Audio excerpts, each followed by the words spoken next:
Hello बच्चों, कैसे हो आप लोग। आपने पिछले 2 वीडियो देखे होंगे। उन 2 वीडियो में हमने पर्यावरणीय कारकों के बारे में बात की थी। पहले वीडियो में हम लोगों ने जाना कि जो पर्यावरणीय कारक होते हैं या पारिस्थितिकी के जो कारक होते हैं वो 2 प्रकार के होते हैं। पहला जैविक और दूसरा अजैविक कारक। और हमने अजैविक कारकों के बारे में इन दोनों जो वीडियोज़ हैं उनमें बात की। तो इससे पहले वाला वीडियो था, उसमें हमने ऐसे ही एक अजैविक कारक जिसको हम क्या कहते हैं, एडेफिक फैक्टर्स भी कह देते हैं, मृदा, उसके बारे में डिटेल में जाना। आज हम अगले जो अजैविक कारक है तापमान, उसके बारे में इस वीडियो में बात करेंगे। जो तापमान है यह एक महत्वपूर्ण पर्यावरणीय अजैविक कारक है। ठीक है, पृथ्वी पर उपस्थित सभी जीव तापीय वातावरण में रहते हैं और प्राणियों की जो उपापचयी और जैविक क्रियाएं हैं उनको ये प्रभावित करता है। पौधे और प्राणी यानी प्लांट्स और एनिमल दोनों की वृद्धि और वितरण इससे प्रभावित होते हैं। इसीलिए ये कई बार सीमाकारी कारक या लिमिटिंग फैक्टर के रूप में भी कार्य करता है। तो जो एनिमल्स हैं उनमें रिप्रोडक्शन और एम्ब्रियोनिक डेवलपमेंट है, यानी प्राणियों में प्रजनन और भ्रूणीय जो परिवर्धन है, और कुछ एनिमल्स जो माइग्रेशन करते हैं, प्रवासन करते हैं, उन क्रियाओं को ये प्रभावित करता है। यानी प्राणियों में प्रजनन, भ्रूणीय परिवर्धन, प्रवासन और ऐसी अनेक जो बिहेवियर एक्टिविटी हैं, व्यवहारिक जो क्रियाएं हैं जीवों की, उनको ये प्रभावित करता है। ठीक है, तो एक तो जो टेम्परेचर है वो क्या करेगा, जो प्राणी और पौधे हैं उनके डिस्ट्रीब्यूशन को प्रभावित करेगा, उनकी ग्रोथ को प्रभावित करेगा, उनके एम्ब्रियोनिक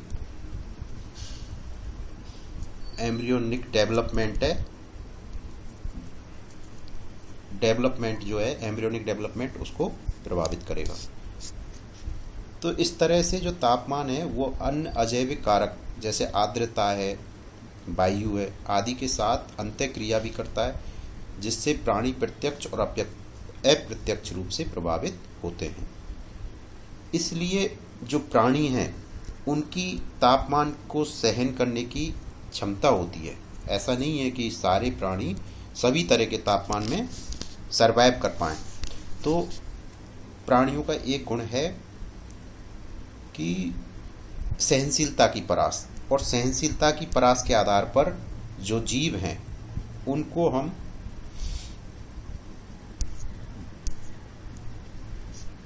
दो तरह के बांट सकते हैं। एक तो ऐसे जीव हैं जो ताप की एक बड़ी परास को सहन कर सकते हैं। ऐसे प्राणियों को हम यूरीथर्मल कहते हैं। क्या कहते हैं? यूरीथर्मल। तो जो एनिमल्स हैं वो 2 प्रकार के हो सकते हैं। एक तो यूरीथर्मल हो सकते हैं,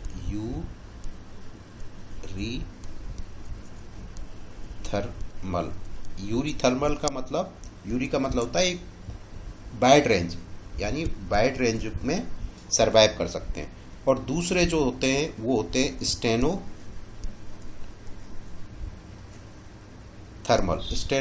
का मतलब क्या होता है?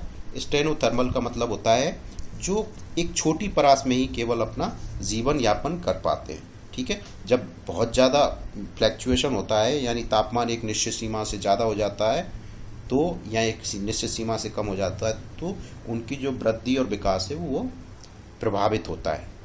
तो जो जीव हैं, प्राणी हैं, उनमें क्या होती है, ताप सहन करने की एक सहनशीलता की परास होती है, या रेंज ऑफ टेम्परेचर टॉलरेंस होती है।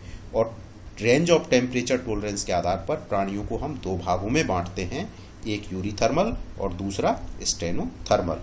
यूरीथर्मल जो एक बेहद परास होती है उसमें सरवाइव कर सकते हैं, और स्टेनोथर्मल जो एक छोटी परास में जीवन यापन करते हैं। जैसे मनुष्य जो है, जैसे मान लो आप मानव की बात करें तो ये कैसा है, यूरीथर्मल है। ऐसे ही साइक्लोप्स है, स्पर्म व्हेल है आदि इस तरह के प्राणी हैं जो यूरीथर्मल है या पृथुतापी हैं, एक बड़ी रेंज को सहन कर सकते हैं। और स्टेनोथर्मल के उदाहरण के तौर पर जैसे कोरल्स हैं, टर्माइट हैं, कुछ मछलियां हैं, कुछ सरीसृप हैं, ये सभी। तो ये क्या है, एक जो स्टेनोथर्मल वाले हैं, ये एक निश्चित जो टेम्परेचर परास है उसी में ही पाए जाएंगे। ठीक है। दूसरा आप जानिए कि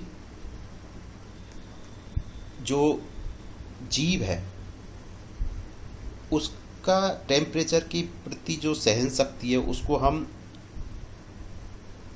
दो तीन तरह से देख सकते हैं। जैसे आपने एक तो ये पहले क्या देखी कि परास देखी। अब इस जो परास है ये रेंज है, मान लो ये कोई ये मान लो मिनिमम टेम्परेचर है, ये मिनिमम टेम्परेचर है और ये मैक्सिमम टेम्परेचर है जिसके बीच में कोई जीव रह सकता है। तो इसको जो ये मिनिमम वाला है इसको न्यूनतम तापमान या मिनिमम टेम्परेचर कहते हैं। ये वह तापमान है या वह टेम्परेचर है जिस पर एक जीव सक्रिय अवस्था में लंबे समय तक बना रह सकता है। ठीक है। यानी मिनिमम जो टेम्परेचर है किसी एनिमल के लिए वो वह तापमान है जिसमें सजीव सक्रिय अवस्था में एक लंबे समय तक बना रह सकता है। इसी को हम मिनिमम इफेक्टिव टेम्परेचर कहते हैं, न्यूनतम प्रभावी तापक्रम कहते हैं। ठीक है। यदि इससे कम होगा तो जो प्राणी है वो कॉमा में चला जाएगा। ठीक है। चिल कॉमा कह सकते हैं उसको ये। ठीक है। दूसरा, मान लो कम टेम्परेचर हो गया तो प्राणी किस में चला गया, चिल कॉमा में चला गया, चिल कॉमा में चला गया। लेकिन जैसे ही फिर टेम्परेचर बढ़ेगा तो प्राणी फिर से सक्रिय हो जाएगा। तो वह न्यूनतम तापक्रम जिस पर प्राणी निर्वाह या सर्वाइव कर सकता है उसको मिनिमम सर्वाइवल टेम्परेचर कहते हैं। तो मिनिमम सर्वाइवल टेम्परेचर और थोड़ा आगे होगा। ठीक है। उसके बाद तो डेथ ही हो जाएगी। तो ये एक परास है। ठीक है। ये क्या है, मिनिमम टेम्परेचर है ना, टी मिनिमम है और ये टी मैक्सिमम है, ये टी मिनिमम है। तो इसके बीच में सर्वाइव करता है, अच्छे से सक्रिय रहता है। इससे कम होगी तो वो चिल कॉमा में चला जाएगा, फिर बढ़ेगा तो वो दोबारा सक्रिय हो जाएगा। लेकिन यदि चिल कॉमा से भी कम होगा तो वो सर्वाइव नहीं कर पाएगा। तो ये जो है ये एक रेंज है पूरी, इसको हम सर्वाइवल टेम्परेचर रेंज कहते हैं। दूसरा है एक ऑप्टिमल टेम्परेचर। ठीक है। तो ऐसा नहीं है कि प्राणी की ये पूरी जो परास है उसमें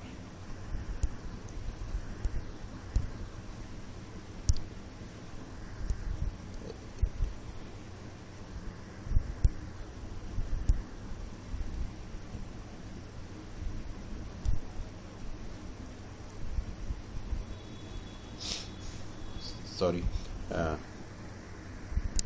हाँ, तो ये क्या है, न्यूनतम टेम्परेचर हो गया।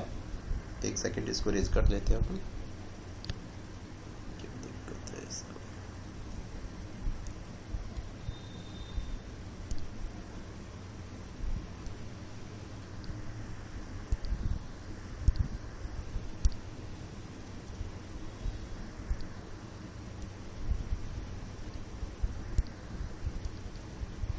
एनीवे छोड़िए, नहीं करते। तो जो न्यूनतम मिनिमम टेम्परेचर हो गया। दूसरा फिर एक ऑप्टिमल टेम्परेचर होता है, यानी जो ये परास है टेम्परेचर की, इसमें वह तापक्रम जिस पर प्राणी की जैविक क्रियाएं सुचारू रूप से चलती रहती हैं अनुकूलतम तापमान या ऑप्टिमम टेम्परेचर कहलाता है। और यदि एनिमल्स की बात करें तो ये सामान्यतः 20 डिग्री से 35 डिग्री तक होती है। तीसरा ये टी मैक्सिमम है। टी मैक्सिमम का मतलब वह तापमान जिस पर एक प्राणी सक्रिय रूप से जीवन यापन कर सकता है, इसको हम मैक्सिमम इफेक्टिव टेम्परेचर कहते हैं।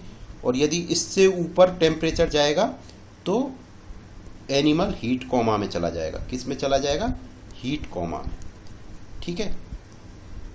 तो सामान्य तापक्रम परास 10 से 48 डिग्री होती है जिसमें प्राणी क्रियाशील रह सकता है। कितने टेम्परेचर में रह सकता है, 10 से 48 डिग्री सेल्सियस में प्राणी एक्टिव रह सकता है। परंतु कुछ प्राणियों की जैविक क्रियाएं 0 डिग्री और उससे भी कम पर भी होती रहती हैं और कुछ की बहुत ज़्यादा यानी जो आपके हॉट स्प्रिंग्स होते हैं, गर्म झरने होते हैं, उनमें 100 डिग्री सेंटीग्रेड तक भी कुछ बैक्टीरिया हैं जिनको थर्मोफिलस कहते हैं, वो सर्वाइव कर जाते हैं। इसलिए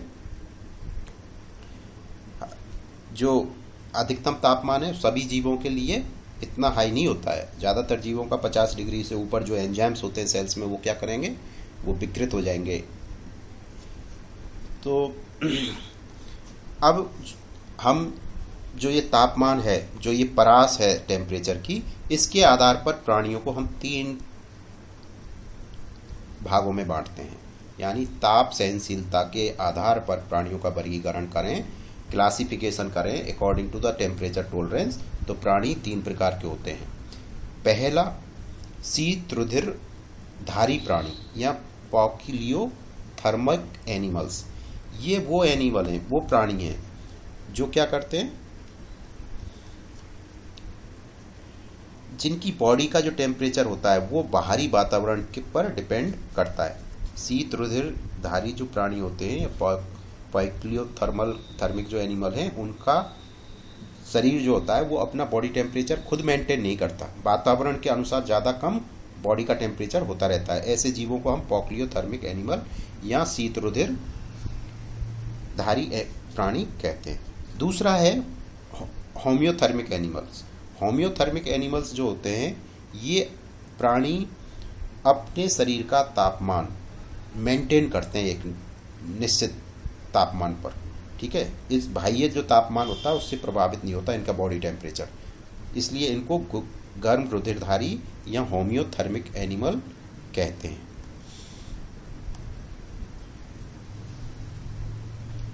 तीसरा है हेटेरोथर्मिक। इनका सीजनल चेंज हो जाता है ना, तो ये तीसरे तरह के होते हैं जिनको हेटेरोथर्मिक कहते हैं। इस तरह से हम जो प्राणी हैं उनको ताप सहनशीलता के आधार पर 3 भागों में बांटते हैं। अब आप आगे देखिए कि जो प्राणी है, ये इसका प्राणी पर किस तरह से ये प्रभावित करता है। जो किसी इकोसिस्टम है उसमें जो जीव हैं, वो चाहे पादप हैं या फिर आपके एनिमल हैं, उनको किस तरह से प्रभावित करता है। तो जो टेम्परेचर का इफेक्ट है, effect of temperature on animals है, उसको हम यदि देखें तो क्या होता है, आपका जो पहला प्रभाव है वो है इफेक्ट ऑन सेल्स, यानी कोशिका पे प्रभाव। अत्यधिक कम और बहुत ज़्यादा तापमान जो होता है, कोशिका और इसके जो घटक हैं उनके लिए घातक होता है। इसलिए अत्यधिक कम तापमान पर भी प्रोटीन के अणु क्या हो जाते हैं, ब्रेक हो जाते हैं, और जमकर उनमें जो सेल्स हैं, बहुत ज़्यादा टेम्परेचर हो जाएगा, यानी फ्रीजिंग टेम्परेचर 0 से कम हो जाएगा, तो जो सेल्स होती हैं उसके अंदर आइस के क्रिस्टल्स बन जाते हैं, बर्फ़ के क्रिस्टल बन जाते हैं, जिससे उनकी प्रोटीन है वो क्या हो जाएंगी, डीनेचर हो जाएंगी, विकृत हो जाएंगी। और यदि तापमान बहुत ज़्यादा हो तो भी क्या होता है, एनिमल जो होते हैं उनसे जल की ज़्यादा हानि हो जाती है, जिससे उनका जो जीव द्रव है प्रोटोप्लाज्म में वो क्या होगा, कंसंट्रेटेड हो जाएगा, सांद्रित हो जाएगा, जिससे प्रोटीन और एंजाइम जो सेल्स के अंदर हैं वो विकृत हो जाएंगे।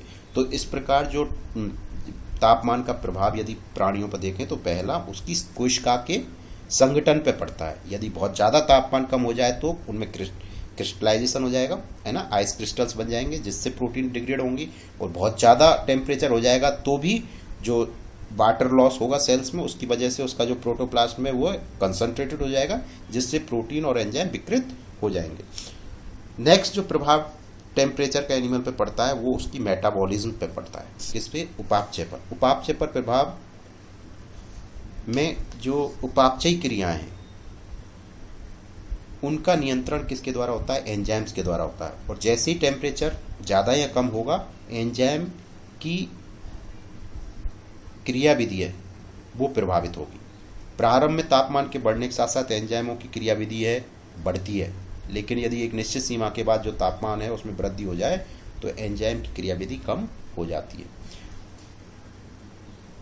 वैसे यदि देखा जाए तो बॉटहॉफ साइंटिस्ट था, उसने बताया कि हर 10 डिग्री सेल्सियस के बाद जो उपापचयी क्रिया की दर है वो दुगनी हो जाती है, परंतु एक निश्चित सीमा तक। उसके ज़्यादा हो जाएगा तो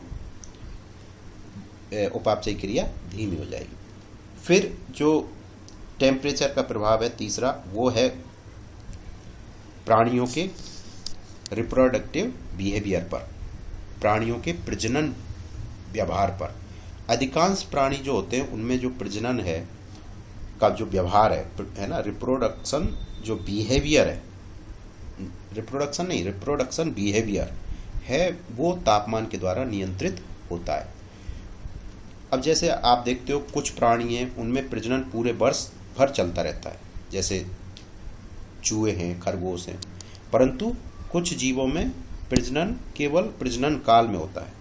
ठीक है, कुछ प्राणियों में वर्ष में एक बार प्रजनन काल होता है, कुछ प्राणियों में वर्ष में 2 बार प्रजनन काल आता है, जैसे डॉग्स हैं, कुत्ते हैं। तीसरा जो टेम्परेचर का प्रभाव है वो है रिप्रोडक्शन पर। ये तो किस पे था, रिप्रोडक्शन बिहेवियर या प्रजनन व्यवहार पे। तो अगला प्रभाव है प्राणियों के रिप्रोडक्शन पे। जो अधिकांश प्राणी हैं उनमें प्रजनन क्रियाओं का नियंत्रण तापमान के द्वारा नियंत्रित होता है। जो एनिमल हैं उनके जो जनद हैं, गोनाड्स हैं, या उनमें जो गैमेटोजेनेसिस होती है और जो गैमेट्स हैं उनकी निर्मुक्ति होती है, वो एक निश्चित तापमान पर ही होती है, विशिष्ट तापमान पर ही होती है। और ये जो विशिष्ट तापक्रम है ये अलग अलग प्रजातियों में अलग अलग प्रकार का होता है। अगला प्रभाव सेक्स रेशो पड़ता है। अगला प्रभाव किस पे पड़ता है, सेक्स रेशो पे। जो लिंग अनुपात है उस पर भी तापमान का प्रभाव पड़ता है। कुछ प्राणियों में जो वातावरणीय तापमान है उसके द्वारा लिंग अनुपात का निर्धारण होता है। जैसे डेफिनिट्स हैं, उनमें जो सामान्य तापमान पर प्रजनन होगा वो पार्थोजेनेसिस द्वारा होगा, अनिषेक जनन द्वारा अंडों का परिवर्तन होगा, जिससे क्या बनेंगी, मादा बनेंगी। ठीक है, जो डेफिनेट्स हैं उसमें सामान्य ताप पर अनिषेक जनन होता है, जिससे केवल मादा बनती है। लेकिन यदि तापमान बढ़ेगा तो निषेचित अंडे नर और मादा में परिवर्तित होना शुरू हो जाते हैं। और ऐसी कुछ क्रिया मगरमच्छ और कछुओं में भी होती है। तो इस तरह से ये जो टेम्परेचर है वो सेक्स रेशो को भी प्रभावित करता है। अगला प्रभाव है वृद्धि पे, एनिमल्स की वृद्धि पर। प्राणियों का जो आकार और रंग है वो तापक्रम के द्वारा प्रभावित होता है। ठीक है, आकार और रंग तापक्रम के द्वारा प्रभावित होगा। गर्म और नम प्रदेश हैं उसमें पाए जाने वाले जो प्राणी हैं उनका रंग अपेक्षाकृत कैसा होगा, गहरा होगा। गर्म प्रदेश हों और जो नम प्रदेश हैं, गर्म और नम, हॉट एंड ह्यूमिड जो एरिया है उनमें प्राणियों का रंग अपेक्षाकृत गहरा होता है। जबकि ठंडे और जो शुष्क प्रदेश हैं उनमें प्राणियों का रंग हल्का होगा। ठीक है, इस प्रभाव को एक वैज्ञानिक है ग्लोगर रूल के नाम से भी जानते हैं। तो इसको क्या कहते हैं, ग्लोगर रूल, ग्लोगर्स रूल। ठीक है, ग्लोगर्स रूल क्या कहता है कि जो गर्म और नम प्रदेशों में पाए जाने वाले प्राणियों का रंग है वो अपेक्षाकृत गहरा होता है, जबकि ठंडे और शुष्क यानी जो जिसमें ठंड ज़्यादा पड़ती है और ड्राइनेस होती है उनका प्राणियों का रंग अपेक्षाकृत हल्का होता है। इस परिघटना को ग्लोगर्स रूल कहते हैं।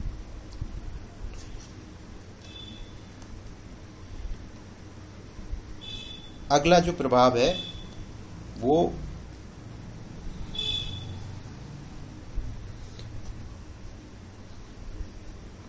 व्यक्तिगत जो डेवलपमेंट होता है, ऑन्टोजेनिक डेवलपमेंट का मतलब किसी एक पर्टिकुलर जीव के परिवर्धन पे जो प्रभाव पड़ता है उसको हम ऑन्टोजेनिक डेवलपमेंट या व्यक्तिगत परिवर्धन पर प्रभाव कहते हैं। तापक्रम के द्वारा जो शीत रुधिर धारी प्राणी हैं, पॉक्लियोथर्मिक या जिनको असमतापीय प्राणी कहते हैं, उनका परिवर्धन प्रभावित होता है। क्योंकि जो होम्योथर्मिक हैं उनका तो टेम्परेचर बॉडी का क्या है, मेंटेन रहता है, लेकिन जो शीत रुधिर धारी प्राणी हैं, पॉक्लियोथर्मिक हैं, उनका टेम्परेचर, बॉडी का टेम्परेचर क्या है, चेंज होता रहता है एनवायरनमेंट के हिसाब से। इसलिए इस तरह के जो एनिमल हैं उनका ऑन्टोजेनिक डेवलपमेंट है वो इससे टेम्परेचर से प्रभावित होता है। सामान्य तौर पर अंडों और लार्वाओं का परिवर्तन अधिक ताप में अधिक तेजी से होता है और कम ताप में परिवर्तन धीमे होता है। फिर कलर पैटर्न पर जो टेम्परेचर का इफेक्ट एनिमल में पड़ता है वो कलर पैटर्न पर पड़ता है, रंग प्रतिरूप पर। किस पर? रंग प्रतिरूप पर। रंग प्रतिरूप पर किस तरह से पड़ता है? प्राणियों का आकार और रंग तापक्रम के द्वारा प्रभावित होता है। गर्म और नम प्रदेशों में पाए जाए, ये हमने बात कर ली। नेक्स्ट मॉर्फोलॉजी पर हम इफेक्ट को देखते हैं, ये हमने यहाँ पे बात कर ली थी इसके साथ ही। तो आकार की पर प्रभाव, नेक्स्ट जो टेम्परेचर का प्रभाव है वो मॉर्फोलॉजी या आकार की पर प्रभाव है। तापक्रम के द्वारा प्राणियों का आकार प्रभावित होता है।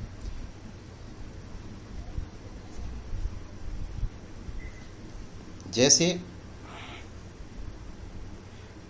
हम जैसे जैसे जो विषुवत रेखा है उससे ध्रुवों की ओर चलेंगे तो वातावरणीय तापमान क्या होता है? कम होता है। जैसे ये पृथ्वी है, ठीक है, ये क्या है? विषुवत रेखा है। यदि विषुवत रेखा से हम ध्रुवों की तरफ चलेंगे तो प्राणी का आकार क्या है? बढ़ता जाएगा। जैसे असमतापीय प्राणी हैं उनका आकार ध्रुवीय क्षेत्र में छोटा होता है, लेकिन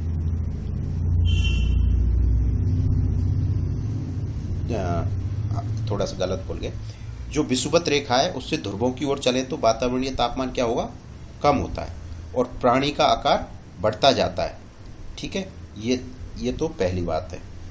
और जो असमतापीय प्राणी है उनका आकार ध्रुवीय क्षेत्रों में छोटा होता है।